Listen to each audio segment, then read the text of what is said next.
Olá, eu sou Demetrios Vieira, sou ator, sou produtor cultural, sou percussionista e sou também pesquisador em práticas de patrimônio imaterial. Faço parte do coletivo Iabás e do projeto Casa das Negras. E também conduzo, né, um outro projeto, que é o projeto Tempo, né? E é partindo deste projeto que eu trago esta oficina, que é a oficina Jogos Infantis e Brinquedos Cantados, Cultura Popular e Colonização, né? Antes de falar, de fato, do que é a oficina, né, é importante falar um pouco de onde vem, que é do projeto Tempo. O projeto Tempo, ele é um projeto que se estende, né, em dois caminhos, que é de montagem, né, de montagens cênicas, montagens artísticas, trabalhos artísticos a partir de conteúdos afrocentrados, afroancestrais, né, e também na pesquisa, na investigação, né, de expressões de cultura popular, não apenas as manifestações artístico-culturais, é, como boi, maracatu, reisado, mas também de outras manifestações tão singulares e potentes quanto, né?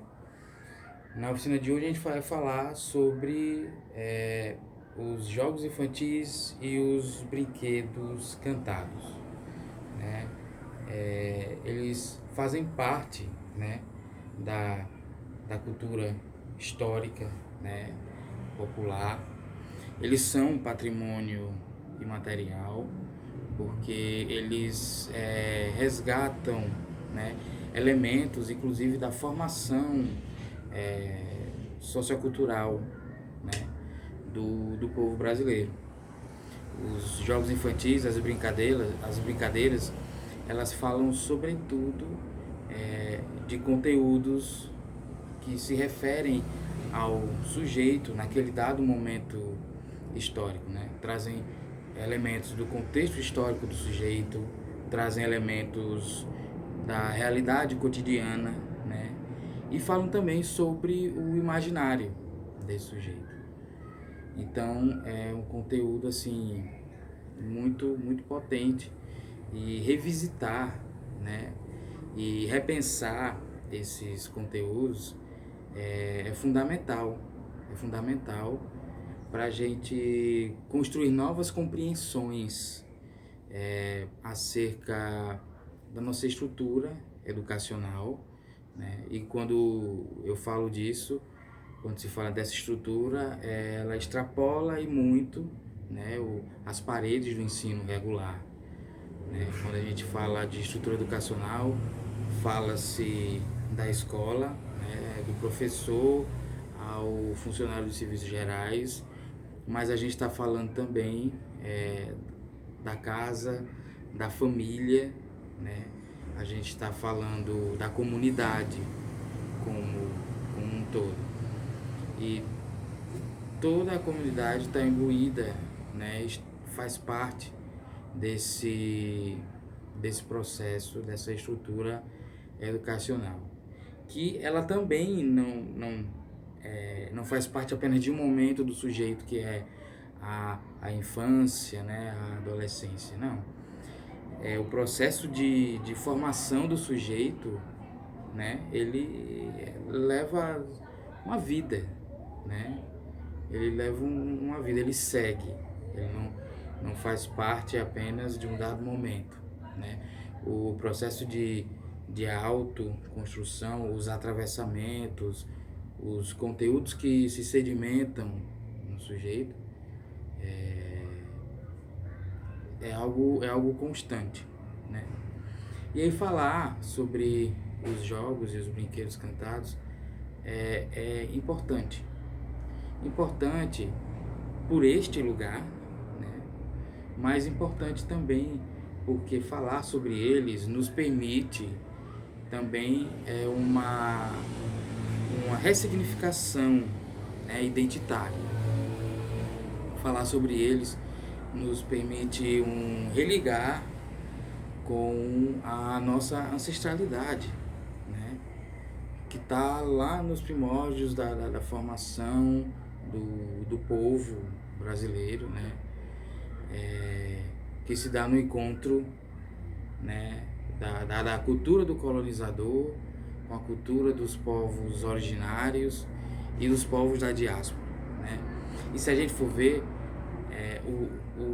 não digo a origem exata, né, mas o começo do fomento desse conteúdo, né, quando se começam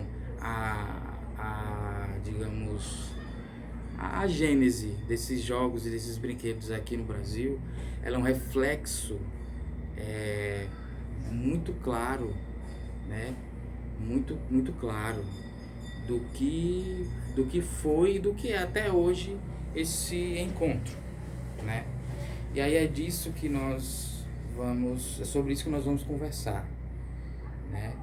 Sobre esse encontro, sobre como os jogos infantis e os brinquedos cantados falam sobre esse encontro, mas como eles também fomentam a construção das relações desse encontro, e como eles também são mecanismos que perpetuam, né, ideias, inclusive que a gente discute hoje com mais afinco, né, mas que elas são antiquíssimas, né? Por exemplo, hoje a gente fala muito sobre o racismo estrutural, né?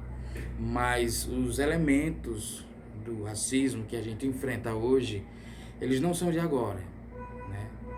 Eles são anteriores até ao momento, né, ao período histórico em que esse encontro começou a acontecer. Que não foi assim um encontro, né? Foi, na verdade, assim, um embate, né? Foi uma colonização. Então, essa palavra por si, ela traduz o que foi o cruzamento, né, dessas culturas. Então é importante a gente pensar, porque os jogos infantis, né, as brincadeiras, os brinquedos cantados, que são as cantigas de roda, né, e uma série de outras cantigas que fazem parte de manifestações de expressão popular, são reflexo desse encontro, mas também nos falam de como foi, né, e de como é, e também perpetuam até hoje, né, preconceitos, ideias opressoras e violências que se geraram, né, nesse período de colonização, né?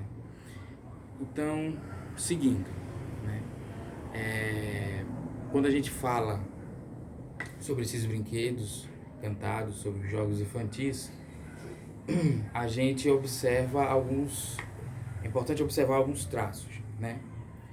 Quando a gente fala da cultura do colonizador, né, a gente vai ter uma influência muito forte das canções, das cantigas, né? Só que são cantigas que retratam muito bem a ideia, né, a visão de mundo do colonizador, né, que fomentam a rivalidade, que fomentam a ideia da conquista, né, não de uma relação natural, construtivista entre os sujeitos, mas a ideia de que o indivíduo ele tem de conquistar, né? Ele tem de colonizar o outro, ele tem de subjugar o outro, né? Isso fica muito claro em alguns brinquedos. Quando a gente vai ver digamos, a contribuição, vamos assim dizer, dos povos da diáspora, a gente vai encontrar um outro lugar, né? Um outro lugar, uma cosmogonia que é cíclica, né? Que fala de que tudo está interligado e que o indivíduo ele não é um ser à parte do seu ambiente, né? Ele não é um ser à parte e que ele existe não para coexistir, mas sim para subjugar, né? Não é essa a visão da cosmogonia africana, né? É um outro lugar de pensamento, que na verdade nós somos parte, né, de um todo que é maior, que é cíclico, né, que tudo reverbera entre si. Então o indivíduo ele atravessa, ele intervém, mas ele também é atravessado, né? Seja pelo espaço, seja pelo outro, né?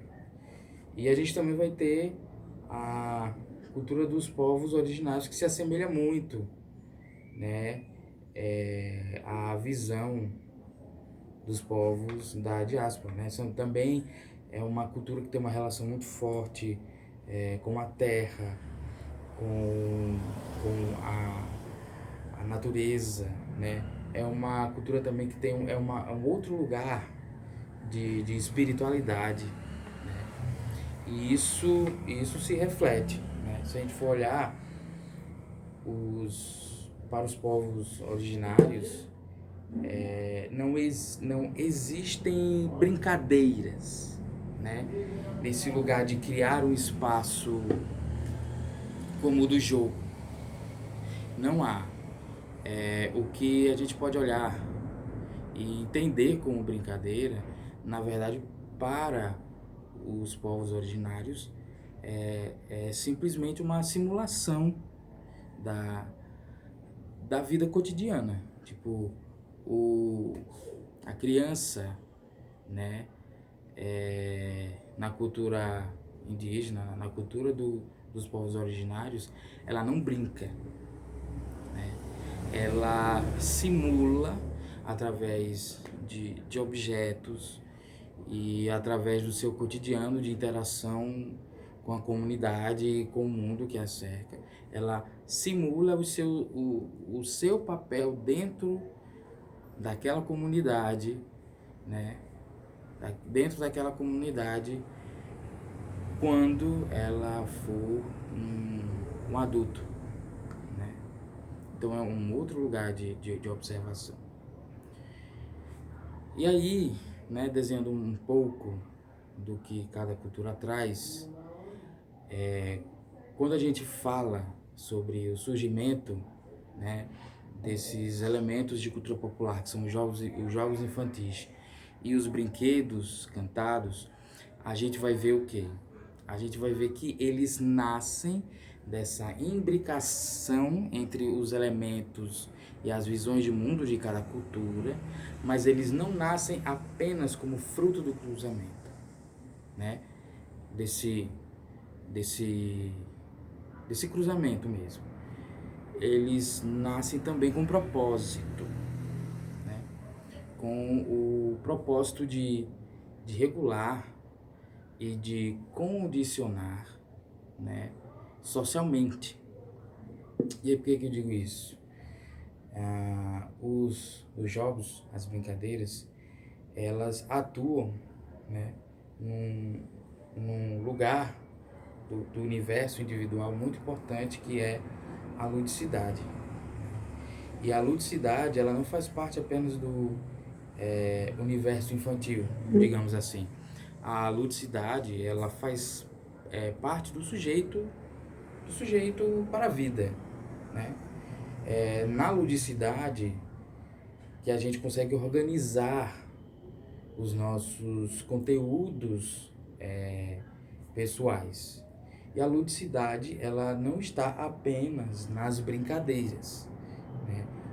A ludicidade é basicamente um ambiente pessoal que ele não é somente realista e também não é somente fantasioso, né?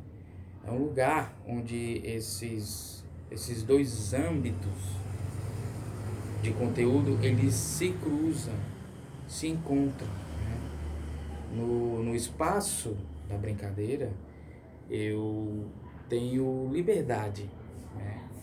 Eu tenho liberdade através da espontaneidade que a brincadeira me abre para lidar com conteúdos, inclusive, que são muitas vezes difíceis, né? De eu observar e de eu manejar de forma crua, né? Então, brincar é uma forma da gente organizar os nossos conteúdos e também esse processo de ludicidade, ele é perene, né? Esse espaço da ludicidade, ele é perene no indivíduo, porque a nossa formação, a nossa autoconstrução, ela não está restrita apenas a um momento da nossa vida, seja enquanto criança, enquanto jovem, enquanto adolescente, não. A gente leva uma vida se construindo e a gente se constrói enquanto vive, né? A gente se constrói enquanto vive. Então, assim, esse espaço também de ludicidade, ele permanece conosco, né?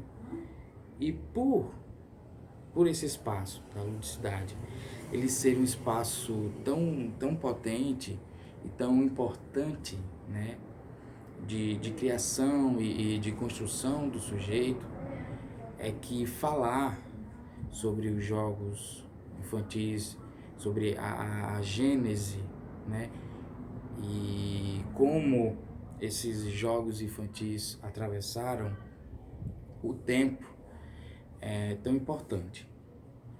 Porque quando a gente fala disso, a gente vai perceber o quê?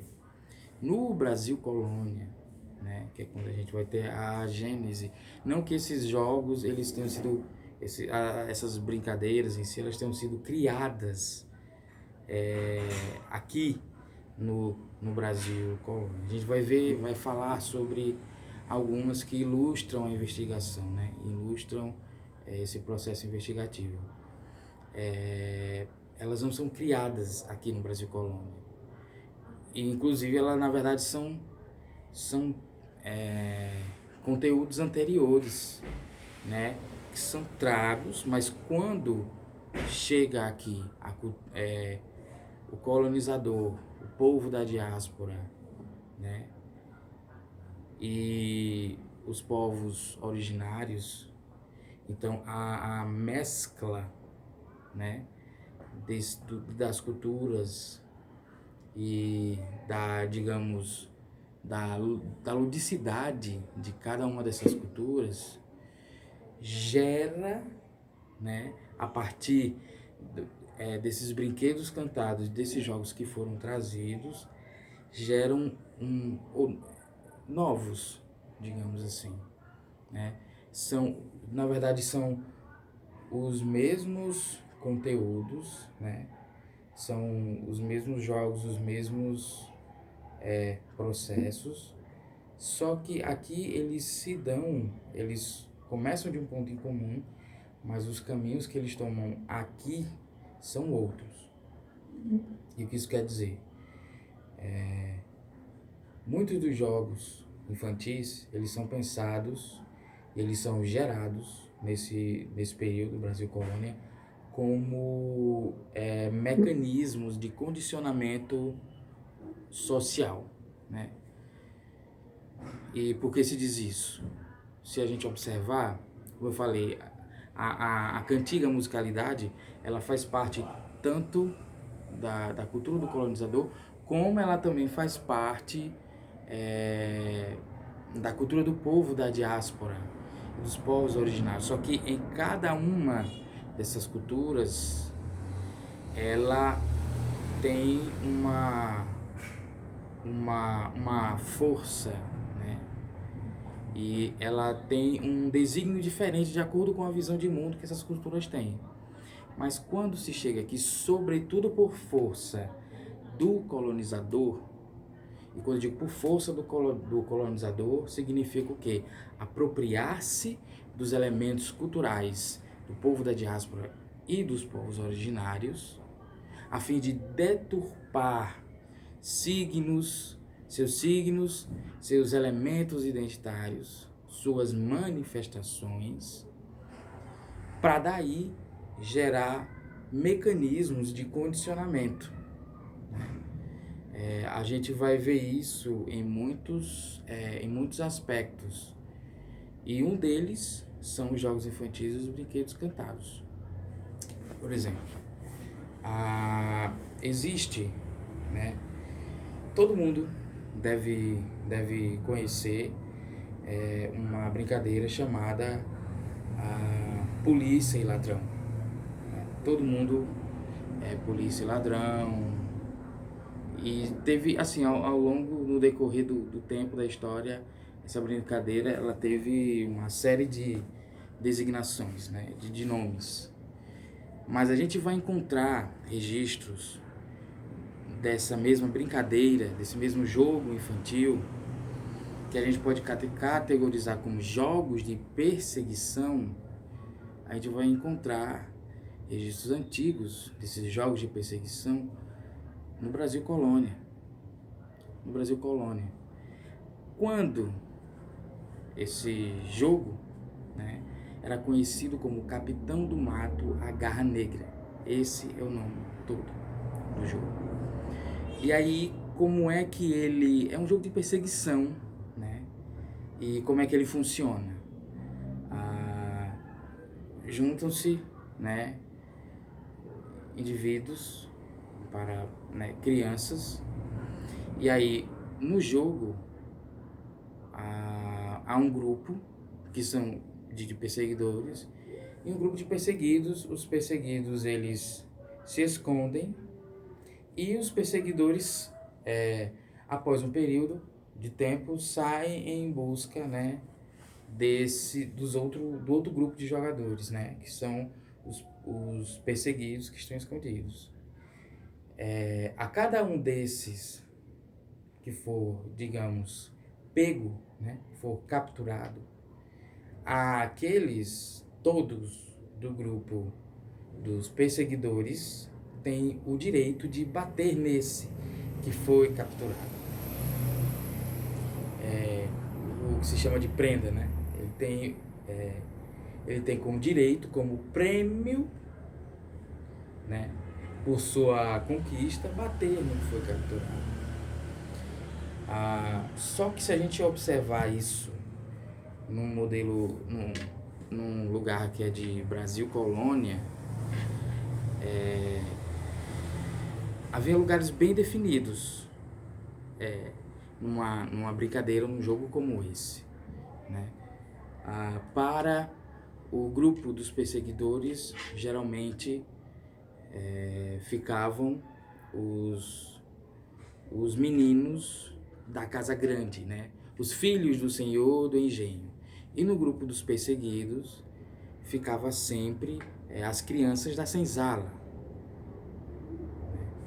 Então, assim, isso é diferente, né, de um polícia e ladrão, né? Há um lugar fixo, esses lugares são sempre ocupados pelos mesmos indivíduos, e a definição desses lugares a serem ocupados, ela é social, ela é definida por classe, né?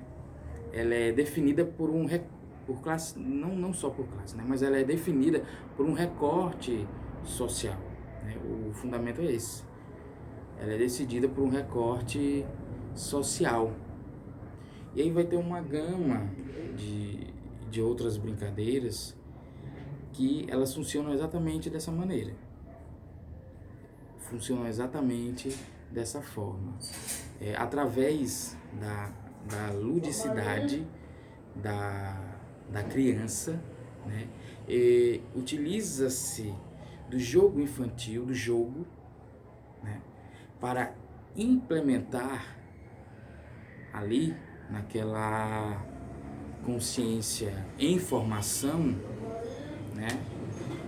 Naquele indivíduo em formação, na verdade, se implanta nele essas ideias que são de um condicionamento social muito pesado e muito rígido, né? Diz ao filho, né, do senhor de engenho qual o papel que ele deverá ocupar em relação aos outros recortes.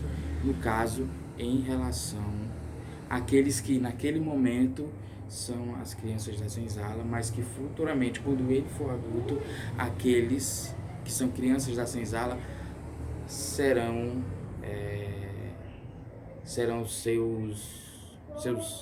irão servi-lo, né? Serão objeto dele, né? Então, assim, através do jogo, né, através da brincadeira, pelas regras que são próprias do jogo, eu transmito e eu implanto na mentalidade da criança as regras condicionantes da sociedade, as regras em voga daquela sociedade. E esse é um processo que ele é cíclico e ele se desenrola, este mesmo processo, na passagem do tempo, na passagem da história.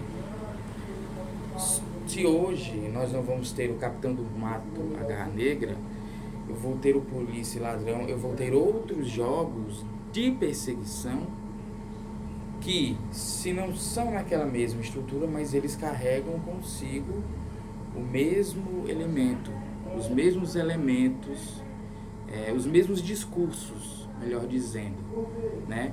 Que é de que, se eu, enquanto perseguidor, eu cumpro as regras estabelecidas naquele jogo, eu tenho o direito de dispor do outro que foi pego por mim, né?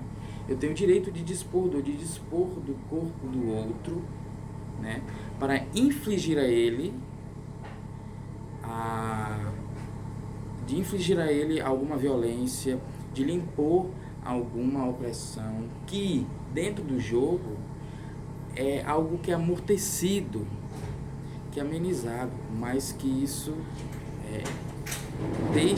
vai cristalizando naquela consciência, né, naquele indivíduo ainda em formação, esta visão de mundo, né?